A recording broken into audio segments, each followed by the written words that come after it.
Hello and welcome to HitMic, where we love talking about the latest strategies, news, and insights from the world of healthcare marketing. I'm Colin Hung, and I'm sitting down today with Sarah Strom, VP of Marketing at Panda Health, a company that makes it faster and easier for healthcare organizations to find and adopt industry-leading digital health solutions. Sarah is the 2022 winner of the Marketer of the Year. Sarah, welcome to the program and congratulations again on winning the award. Thank you so much. I'm proud to be here. I'm glad to be here. I'm honored, and I'm glad to be a member of the HitMic community. It's been a huge part of my career. And we love that you're part of that community. But before we dive into some of the discussion points that we're going to talk about today, I want our audience to get to know you a little bit better. So let me ask you this question right off the start. Why healthcare marketing? What excites you about being in this industry? Yeah, it's a great question. So a little bit of background, I've been in the tech industry my whole career. Health tech has been the last 6 or so years of my career. And I stumbled into technology. My first job out of college was at a Salesforce consultancy and really was lucky to have stumbled into that job. But never knew I would be in tech, more or less health tech. But going back to my college days and my sort of personal interests, I actually thought I was going to be pre-med or go into nursing. I've always had a passion for helping people, and I was fascinated by my high school human anatomy classes and just helping people, and healthcare seemed like the right place to do that. And I took my first biology class in college and just suffered through it. I'm just not a science math person. I'm totally an arts, writing, English, communication. So I went a completely different direction with my major, and always in the back of my head kind of wondered if I would have the opportunity to get into healthcare, and got really lucky, 6 or so years ago in working for a healthcare technology company. And it felt at that point like my whole career had kind of come full circle. I was really able to use my communication, my marketing, my media interests, and marry that up with the interests of healthcare. And I think the company that I worked for was a clinical surveillance company, the first healthcare company that I entered into. And it was the most rewarding thing to show up to work every day and not be a clinician. I've never worked in a healthcare system, but know that my marketing job was 6 or 7 steps away from our software, literally saving people's lives. And so when you come to work in healthcare every day, you can feel the impact that you're having on humans, even as a marketer. And so I'm not a surgeon, I'm not a doctor, I'm not a nurse, and all of those careers are so amazing and well respected, but I'm steps away from impacting people's lives in that way. So it is nice when you were able to work in an industry where it's not just about a bottom line, right? Where the work you're doing is bringing a needed technology or a needed solution to help either a clinician or a patient or both. So totally I get that and understand that. So let's talk a little bit about some of the marketing tactics. I want to get your opinion on a few of them. And top of mind for me, and I'm sure for a lot of people listening and watching this, is webinars, right? It was sort of a known tactic. People used it, but I would say probably sparsely before the pandemic. And then during the pandemic, we just saw a huge explosion of people doing webinars and online events. In your opinion, Sarah, are webinars still a good way for healthcare IT companies in the B2B space to really use as a marketing tactic? Yeah, that's a great question. Due to the pandemic, webinars were kind of like this necessary evil almost. It was like that was the only way that we could communicate to people during that time. And so it expanded so much that my personal opinion is that people are kind of webinared out right now.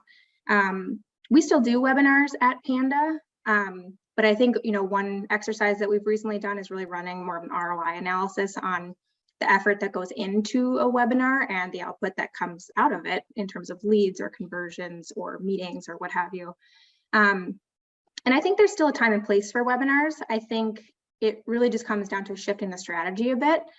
and also thinking about other tactics outside of webinars. So we can talk a little bit about that too. But when it comes to webinars, I think you need to think of it as more than just a 60-minute sales pitch. Like, you need to have something that you're offering to your audience that's of value to them, because people will still come to webinars if there's something really valuable in it for them. Webinars aren't dead, I will never say that, but they've definitely fizzled in the standpoint that people are webinared out.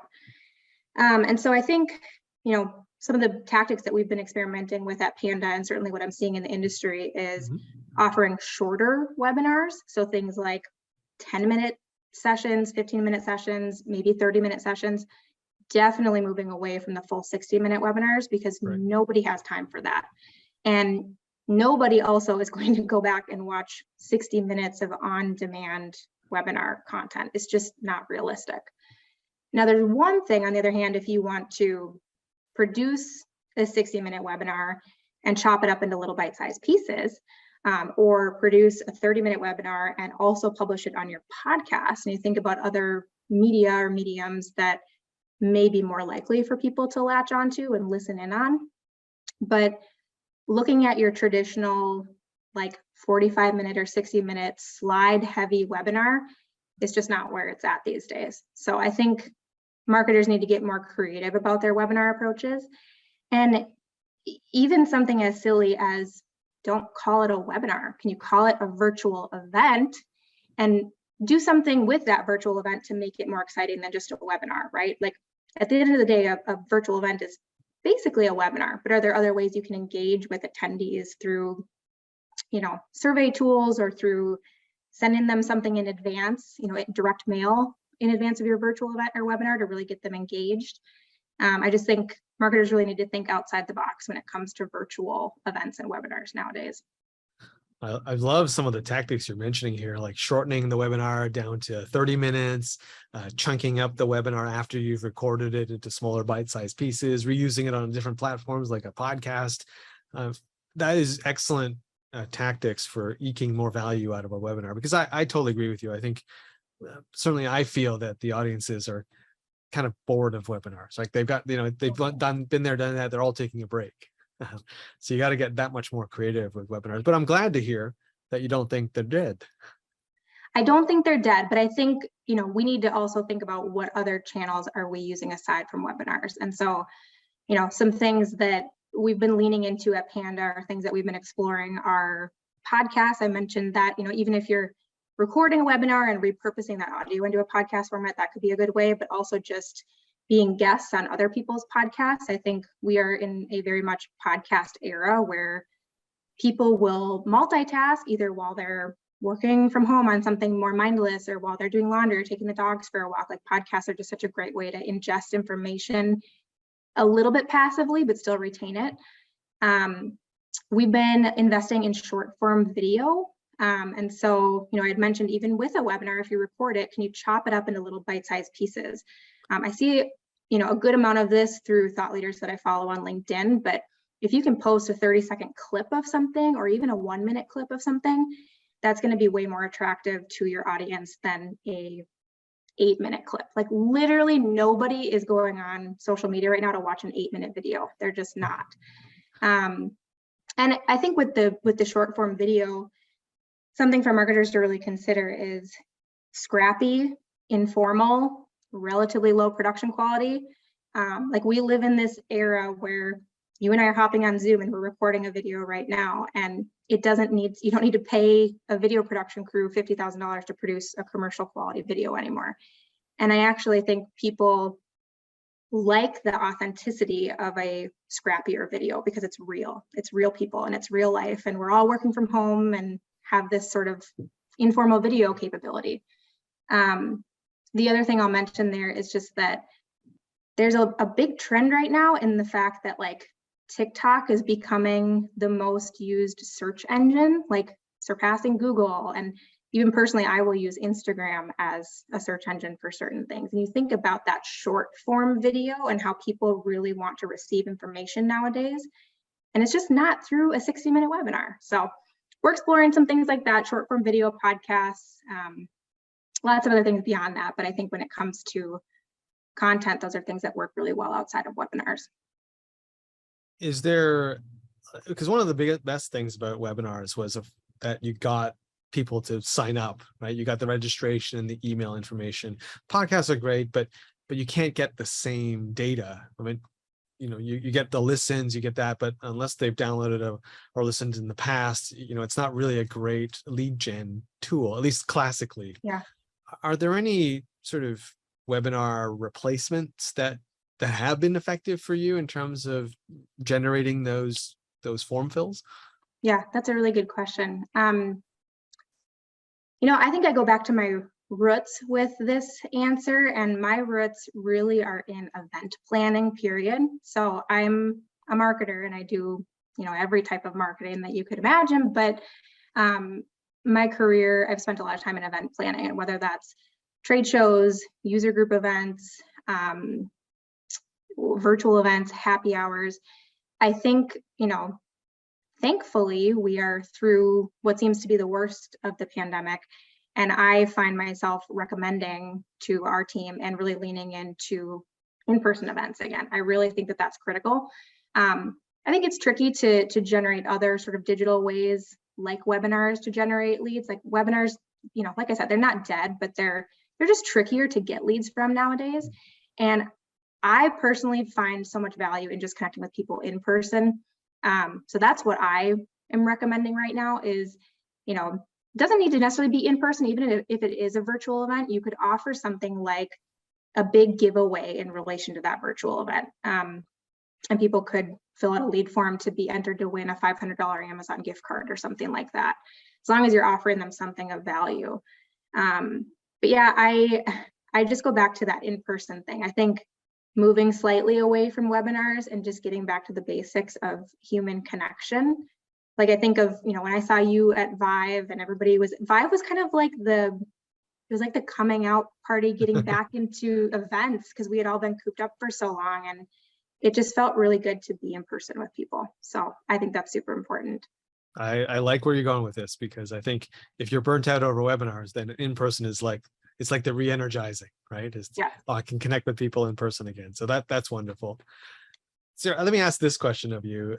Where do you get inspiration from? Like, where do you get new marketing ideas? Because you're one of the more creative people that I know. And where do you go and get some of these ideas that you have? Well, thank you for calling me creative. That's very kind. I definitely don't do it on my own. I have been a team of one in my role at Panda for a while, but I'm really excited that our team is growing. But I definitely rely on my team. We source ideas together. My team right now consists of full-time employees, as well as some amazing contractors and agency team members that I look to for inspiration.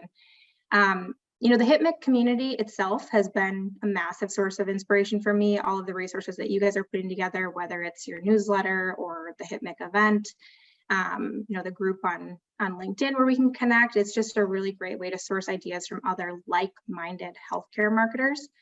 And so I realize that most people seeing this might already be involved in the HIPMIC community, but I just have to make a plug for it. Like if you're watching this and you're not a member of HIPMIC and you do healthcare marketing, like you're seriously missing out on some really great mind share that's not in a competitive way. Like we're all just really willing to share tactics and ideas.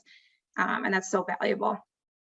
The other thing that I really am paying a lot of attention to is B2B marketing leaders and communities that are outside of healthcare. Okay. So I think, there's a lot of healthcare marketing tactics that are unique and specific to healthcare, especially when you're thinking about marketing to clinicians, physicians, nurses, C-suite healthcare leaders. There's certain tactics and vocabulary and methods that you need to consider that are certainly different than B2C, or certainly different than even just other industries. But I will say,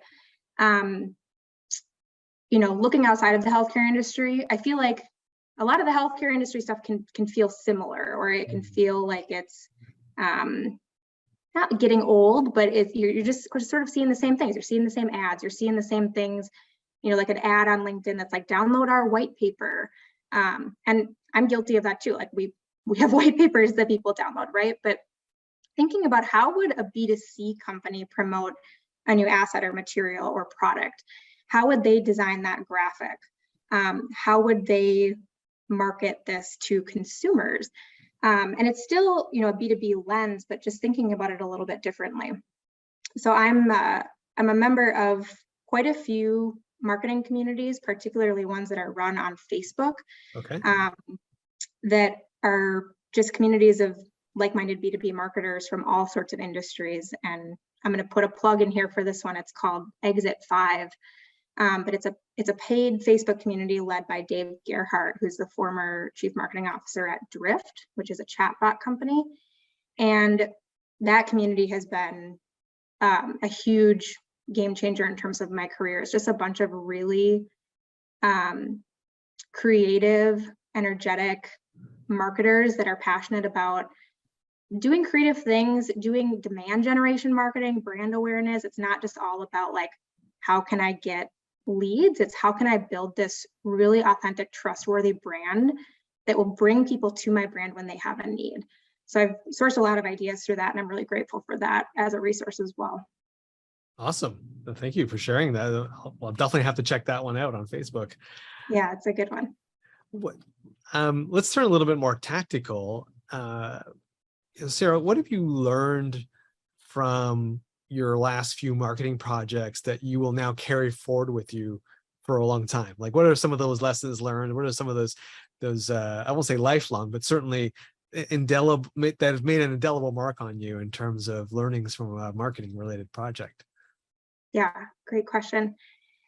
You know, I think back to a campaign that we just recently launched at Panda. We've been really excited to officially launch our product, which is our online digital health marketplace for health systems.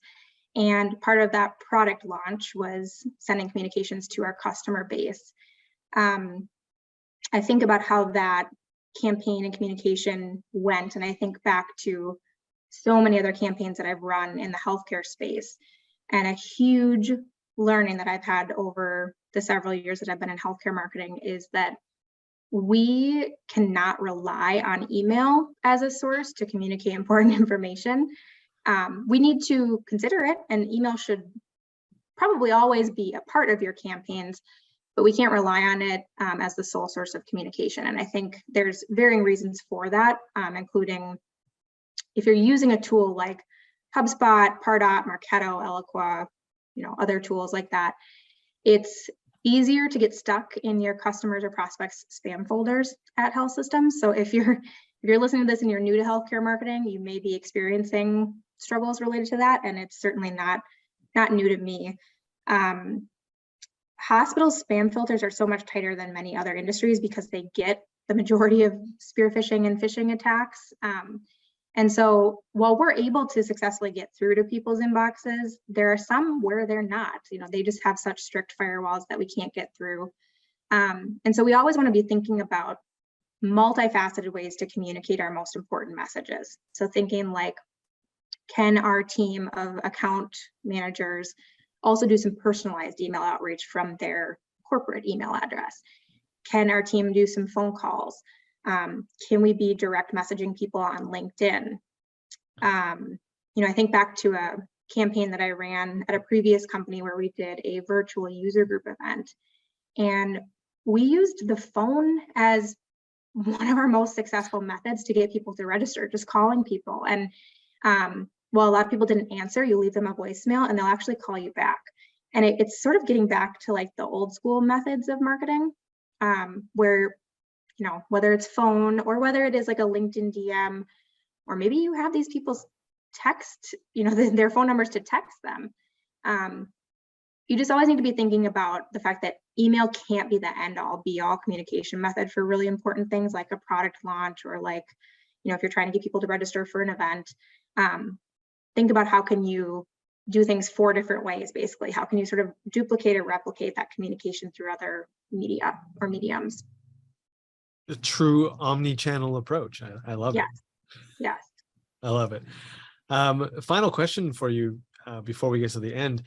Sarah, what exciting projects or exciting aspects of marketing are you working on now at Panda? Is there a project you're looking forward to right now? Yeah, we've got a lot of really fun things in the works. One of which I sort of already mentioned, but is our product launch. So just a couple of weeks ago, we officially launched our online marketplace, but we've got a couple of tiers of launches around that coming up. And so we did sort of a beta launch with our existing customer base, and we'll be gearing up in the next several months here for more of a market ready, market available launch for all health systems, to be able to some extent access the resources available on our marketplace. And so health systems can log in and gain access to competitive information, research, education, contract information, RFP, security reviews. We're kind of like an encyclopedia of information around digital health companies. And product launches are always fun because at the end of the day, it's a campaign, and you want to think about the multifaceted ways that you're going to communicate that launch. But you can also do some really fun, quirky, creative things with product launches, especially with a brand like Panda. We can do some fun stuff with our brand. But I've spent a big chunk of my career doing event planning. Like, that's kind of my bread and butter. And I haven't spent a huge portion doing product marketing or product launches. And while I have experience in it, it's really fun to be able to put my energy and time into something new and exciting like a product. So I'm really excited about that. I'm just excited for listeners and people in healthcare in general to see more of what Panda is up to in the next couple of months. And then I would say the other thing is just building out our marketing team. So I'm so excited to continue building out our team. We're experiencing really great growth right now. We're hiring for a role. We've hired a couple of roles recently. And so I'm really excited to be able to build this marketing culture within Panda and be able to idea share with others on my team. I've been a team of one for quite some time. So it's exciting to think about having a team of amazing rockstar people. So it does sound like a lot of fun. Both projects, product launching and building a team, both are very exciting. Thank you. Sarah, where can people go to find out more information about Panda, and how might they connect with you? Yeah, absolutely. You can visit panda.health to learn more about Panda. Again, we are a digital marketplace for health systems to look up and research and procure digital health companies.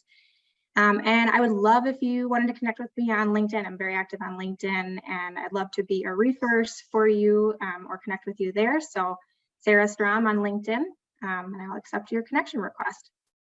Awesome. Well, Sarah, thank you so much for sharing all this wonderful information. It's been great to have you on the program today. Thanks so much, Colin. It's great to connect. And thank you again for the award. I am so appreciative of it and happy to be a part of this community. Well, you absolutely deserved it in 2022. So for all the work you've done. So thank you for being part of the community.